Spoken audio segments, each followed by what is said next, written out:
Victoria, British Columbia. It's known for its beautiful West Coast forests, its spunky restaurants, its vibrant nightlife and culture. Jessica, Marcus, and Rudolph are all roommates living together. However, their way of living is much more different than most of the other residents of Victoria. I came here from Germany with my brother Rudolph. I'm an international student studying political sciences. As soon as I met Marcus and Rudolph, I knew something was wrong. At first I thought Rudolph was just acting because that's his specialization in school. But then I soon realized Rudolph never acts. He's just a natural at being a creepy douchebag. It's true that my brother Rudolph suffers from an illness. That is the reason we came to Canada, to try and find a cure for him. Rudolph doesn't even speak English. He just grunts and throws things at me like a little child. The only time he ever speaks is with Marcus, and it's in German.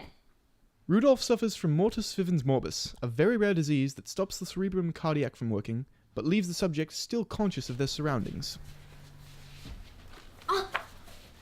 Marcus? Hello, Marcus? Hello?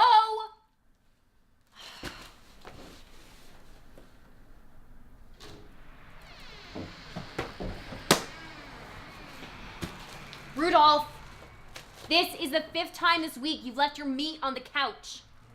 This has to stop.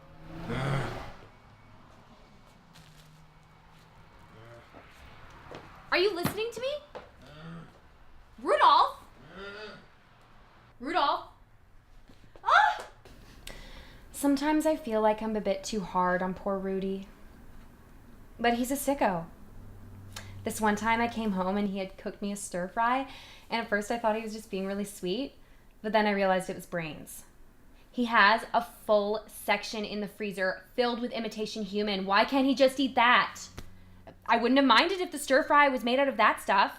It just tastes like pork. Rudolph, did you steal this? Yeah. You can't just walk into a store and steal human brains. Where did you get this? Did you kill someone? Nine.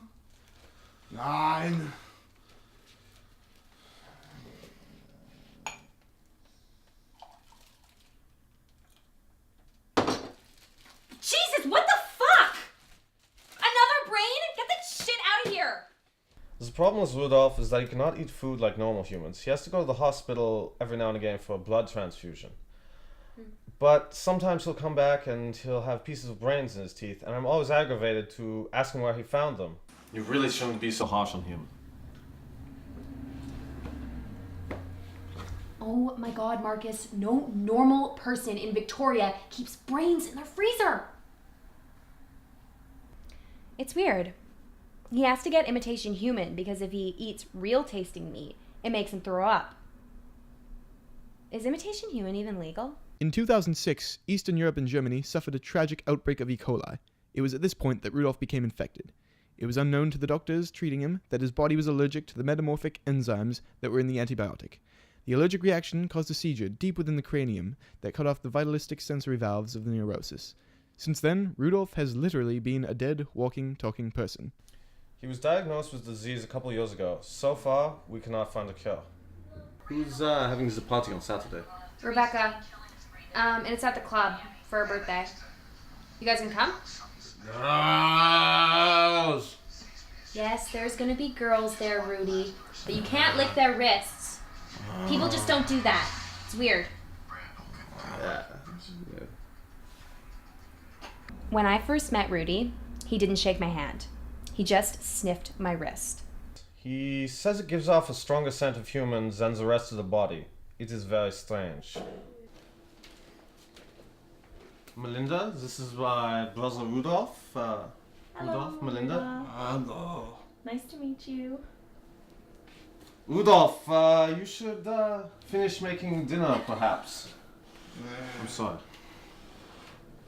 Marcus had explained to me before that his brother had a bit of a problem.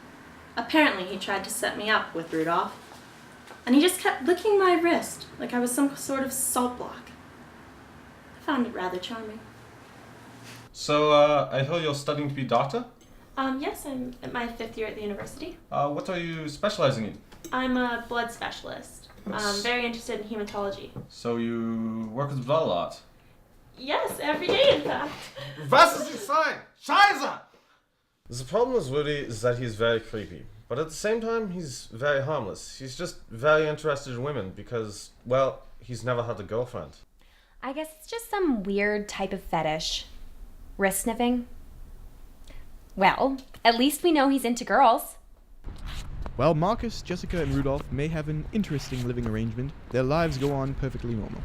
One could say that Rudolph's condition is just a barrier that he will have to work against to live a normal life, but for the most part, he is accepted by his family and embraced by society as an interesting case in the field of medical sciences.